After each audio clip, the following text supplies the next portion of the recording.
ಹೀಗೆ ಎತ್ತ ನೋಡಿದ್ರು ಕಲ್ಲು ಗಣಿಗಾರಿಕೆಯ ಸದ್ದು. ಕಲ್ಲು ಗಣಿಗಾರಿಕೆಯಿಂದ ಬರುವ ದಟ್ಟವಾದ ಧೂಳಿನಿಂದ ಪಕ್ಕದ ಜಮೀನುಗಳ ರೈತರು ನರಕ ಯಾತನೆ ಅನುಭವಿಸುತ್ತಿರುವ ದೃಶ್ಯಗಳು ಕಂಡುಬಂದಿದ್ದು ಚಿಕ್ಕಬಳ್ಳಾಪುರ ತಾಲೂಕಿನ ಚಿಕ್ಕನಾಗವಲ್ಲಿ ಗ್ರಾಮದ ಬಳಿ. ಅಂದಹಾಗೆ ಹಿರೇನಾಗವಲ್ಲಿ, ಚಿಕ್ಕನಾಗವಲ್ಲಿ ಗ್ರಾಮಗಳ ಮಧ್ಯದಲ್ಲಿ ಇರುವ ಬೆಟ್ಟದಲ್ಲಿ ಕಲ್ಲು ಗಣಿಗಾರಿಕೆಗೆ ಜಿಲ್ಲಾಡಳಿತ ಅವಕಾಶ ಮಾಡಿಕೊಟ್ಟಿದೆ. ಅದರಂತೆ ಕಲ್ಲು ಗಣಿಗಾರಿಕೆ ನಡೆಸುತ್ತಿರುವ ಗಣಿ ಮಾಲೀಕರು ರೈತರ ಬದುಕು ಸರ್ವನಾಶ ಮಾಡುತ್ತಿರುವ ಆರೋಪ ಕೇಳಿಬಂದಿದೆ. ಆ ಭಾಗದ ರೈತರು ಬೆಟ್ಟ ಗುಡ್ಡಗಳಲ್ಲಿ ಕುರಿ, ಮೇಕೆ, ದನ, ಕರುಗಳನ್ನು ಮೇಯಿಸಿಕೊಂಡು ಪಕ್ಕದ ಜಮೀನುಗಳಲ್ಲಿ ಕೃಷಿ ಚಟುವಟಿಕೆಗಳನ್ನು ಮಾಡಿಕೊಂಡಿದ್ರು. ಆದರೆ ಯಾವಾಗ ಜಿಲ್ಲಾಡಳಿತ ಕಲ್ಲು ಗಣಿಗಾರಿಕೆಗೆ ಆದೇಶ ನೀಡಿದ್ರೋ ಆಗಿನಿಂದ ಕಲ್ಲು ಗಣಿಗಾರಿಕೆಯ ಧೂಳಿನಿಂದ ರೈತರ ಜೀವನ ಅಧೋಗತಿಯಾಗಿದೆ. Shri Bhairaveshwara M sand limited ಮತ್ತು ಅಭಿನಂದನ್ ಸ್ಟೋನ್ ಕ್ರಷರ್ ಹೆಸರಿನಲ್ಲಿ ಶ್ರೀನಿವಾಸ್ ಮತ್ತು ಚಂದ್ರಪ್ಪ ಅಣ್ಣತಮ್ಮಂದಿರಿಬ್ಬರು ಕಲ್ಲು ಗಣಿಗಾರಿಕೆ ನಡೆಸ್ತಾ ಇದ್ದು, ಟಿಪ್ಪರ್ ವಾಹನಗಳ ಓಡಾಟ, ಜಲ್ಲಿ ಕ್ರಷರ್ನಿಂದ ಬರುವ ದಟ್ಟವಾದ ಧೂಳಿನಿಂದ ಅಕ್ಕಪಕ್ಕದ ಜಮೀನುಗಳಲ್ಲಿ ಬೆಳೆದ ಬೆಳೆಗಳ ಮೇಲೆ ಧೂಳು ಕುಳಿತುಕೊಂಡು ಬೆಳೆ ಸುಟ್ಟು ಕರಕಲಾಗ್ತಾ ಇವೆ ಅಂತೆ. ಇದರಿಂದ ರೋಸಿ ಹೋದ ರೈತರು ನ್ಯಾಯಕ್ಕಾಗಿ ಅಂಗಲಾಚಿದ್ದಾರೆ. ಸರ್, ನಮ್ಮ ಹೆಸರು ಮಂಜುನಾಥ. ನನ್ನ ಬಂದು ಹಿರೇನಾಗವಲ್ಲಿ. ನಮ್ಮ ಜಮೀನು ಬಂದು ಚಿಕ್ಕನಾಗವಲ್ಲಿ. ಇಲ್ಲಿ ಕ್ರಷರ್ ಆಗೈತೆ, 2 ಕ್ರಷರು. ಕ್ರಷರ್ ಆಡ್ತಾಯಿದ್ರೆ ನಮ್ಮ ಧೂಳು ಬಂದು ಕುತ್ಕೊತಾ ಇದೆ. ಏನು ಬೆಳಗ್ದಿಕ್ಕಿದ್ರೂ ಆಗ್ತಾಯಿಲ್ಲ. ಆಲೂಗಡ್ಡೆನೇ ಆಗಲಿ, ರಾಗಿನೇ ಆಗಲಿ, ಕಡಲೆಕಾಯಿ ಹಾಕಿದ್ರೂ ಏನೂ ಆಗ್ತಾಯಿಲ್ಲ.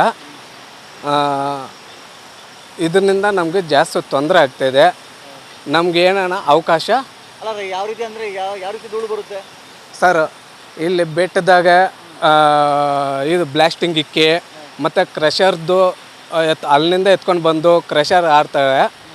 ಅದು ಕ್ರಷರ್ದು ಧೂಳು ಬಂದು ನಮ್ಮ ಹೊಲಗಳ ಮೇಲೆ ಕುತ್ಕೊಂಡು ಏನು ಬೆಳೆಗಳು ಆಗ್ತಾಯಿಲ್ಲ ಸರ್. ಧೂಳು ಬಂದು ಕುತ್ಕೊಂಡು ಆಗ್ತಾನೇ ಇಲ್ಲ ಸರ್. ನಾವು ಹಂಗೆ ಬಿಟ್ಬಿಟ್ಟಿದ್ದೀವಿ. ಲಾರಿಗಳು ಬಂದ್ರೂ ಇಲ್ಲ. ಕ್ರಷರ್ನಿಂದ ಧೂಳು ಬಂದು ಕುತ್ಕೊಂಡು ನಾವು ಕೋಲ್ ತಗೊಂಡು ಹೊಡೆದ್ರೂ ಹಂಗೆ ಎದ್ದೇಳಿ ಬಿಡ್ತದೆ. ಹಿಂಗೆ ಐತೆ ಸರ್ ನಮ್ಮ ಸರ್. ಜಾಸ್ತಿ ಬರ್ತಾಯಿದೆ ಸರ್, ಜಾಸ್ತಿ ಧೂಳು ಬರ್ತಾಯಿದೆ ಸರ್. ನಮಗೆ ನ್ಯಾಯ ಅಂದರೆ ಇಲ್ಲಿ ಬಂದು ಎಲ್ಲ ನೀವು ನೋಡ್ತಾ ಇದ್ದೀರಾ. ನಿಮ್ಮಿಂದ ನಮ್ಗೆ ಅವಕಾಶ ಬೇಕು ಸರ್. ಸರ್, DC ಸಾಹೇಬ್ರಿಗೆ, ತಹಸೀಲ್ದಾರ್ ಮೇಡಮ್ ಅವ್ರಿಗೆ, ಮತ್ತು ಗಣಿ ಇಲಾಖೆ ಅವ್ರಿಗೆ, ಮತ್ತು MP ಸುಧಾಕರ್ ಸಾಹೇಬ್ರಿಗೆ, ಮತ್ತು MC ಸುಧಾಕರ್ ಅವ್ರಿಗೆ, ಪ್ರದೀಪ್ ಈಶ್ವರ್ MLA ಸಾಹೇಬ್ರಿಗೆ. ಇಲ್ಲ ಸರ್. ಏನು ಹೇಳ್ತಾರೆ ಅಧಿಕಾರಿಗಳು? ಸರ್, ಅವ್ರು ಬಂದಿಲ್ಲ, ಇನ್ನು ನಾವು ಕೊಟ್ಟೇ ಇಲ್ಲ ಅವ್ರಿಗೆ ಅರ್ಜಿ. ಬಂದು ನೋಡ್ತಾರ ಅಂತ ಹೇಳ್ತಾರೆ ಸರ್. ಇನ್ನು ಚಿಕ್ಕನಾಗವಲ್ಲಿ ಗ್ರಾಮದ ಬಳಿ ಬೆಟ್ಟದ ಸುತ್ತಮುತ್ತಲೂ ನಡೆಯುತ್ತಿರುವ ಕಲ್ಲು ಗಣಿಗಾರಿಕೆಯಿಂದ ಬರುವ ದಟ್ಟವಾದ ಧೂಳಿನಿಂದ ರಾಗಿ, ಜೋಳ, ಆಲೂಗಡ್ಡೆ, ತೊಗರಿ, ಮಾವು ಇನ್ನಿತರೆ ಬೆಳೆಗಳು ಈ ಭಾಗದಲ್ಲಿ ಬೆಳೆದರೂ ಪ್ರಯೋಜನವಾಗ್ತಿಲ್ಲವಂತೆ. ಹಿರೇನಾಗವಲ್ಲಿ ಗ್ರಾಮದ ರೈತರು ಭೈರಪ್ಪ ಮತ್ತು ಮಂಜುನಾಥ್ ಎಂಬುವರು ಜನಪ್ರತಿನಿಧಿಗಳು ಹಾಗೂ ಸಂಬಂಧಪಟ್ಟ ಅಧಿಕಾರಿಗಳಿಗೆ ದೂರು ನೀಡಿದರೂ ಸಹ ಕ್ಯಾರೆ ಅಂತ ಇಲ್ಲ ಎಂದು ರೈತರು ತಮ್ಮ ಅಳಲನ್ನು ತೋಡ್ಕೊಂಡಿದ್ದಾರೆ. ಹೆಸರು ಭೈರಪ್ಪ ಅಂತ. ನಮ್ಮ ಮಾವಿನ ತೋಪೆಲ್ಲ 30 ವರ್ಷ ಆಯ್ತು ಸ್ವಾಮಿ ಹಾಕಿ. ಧೂಳು ಬಂದು ಎಲ್ಲ ಬರ್ನಾಗೈತೆ. 4 ಲಕ್ಷ 5 ಲಕ್ಷ ನಷ್ಟ ಆಗ್ತಾಯಿದೆ. ನೋಡಿ ಸ್ವಾಮಿ, ಅಧಿಕಾರಿಗಳು ಬಂದು ನಮ್ಮ ನೋಡಿ ನೀವು ಏನನ್ನ ಪರಿಹಾರ ಕೊಟ್ಟು, ಇಲ್ದಿದ್ರೆ ನ್ಯಾಯ ಕೊಡಿಸ್ಬೇಕು ಸ್ವಾಮಿ. ಯಾಕೆ ಹಿಂಗೆ ಆಗ್ತಿರೋದು? ಧೂಳು ಬರ್ತಾ ಇದೆ ಸ್ವಾಮಿ. ರೋಡ್ ಪಕ್ಕದಲ್ಲೇ ನಮ್ಮ ಜಮೀನು.